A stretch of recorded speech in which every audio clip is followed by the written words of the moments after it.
မင်းပြောမှပဲရတနာကိုမြင်လာတယ်ကွာရတနာတော်တော်ကိုလှလာရဲ့နော် တသားရေးတဲ့ဝါလုံးကြီးတွေအကြီးကြီးဖြစ်နေရအဲ့လိုကြီးတွေမရေးရအောင်လာဆမရေးပေးမယ်လားကိုကိုကြီးညညစားနော်ဒီနေ့မမေကဟင်းနေအများကြီးချက်ထားတာကိုကိုကြီးကိုသူတို့တွေကတမင်တက်တက်အနိုင်ကျင့်ပြီးတော့ရှောက်ခိုင်းနေကြတာအဲ့ကိုကိုကြီးသိရလား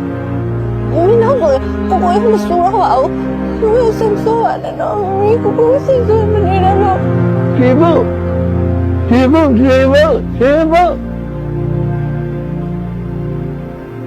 ကိုကိုကြီးရဲ့မျက်နှာပေါ်ကတန်ရာတွေ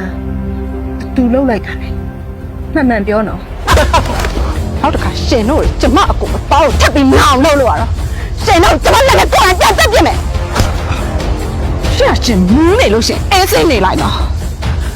နောက်တစ်ခါကျမအကိုလိုမျိုးစော်ကားတယ်လို့ရှင်ကျမလည်းတက်ပြစ်မှာ ရတနာငါသမီးလေးကိုမတတ်လိုက်ပါနဲ့ငါသမီးလေးကိုမတတ်လိုက်ပါနဲ့နော်ရတနာ ကြောက်အဲ့မှာရှင်တို့တွေတထောင်ဒါနဲ့ခုကပြောခဲ့မယ်ကျမအကိုလောတော့တော့တောင်းတယ်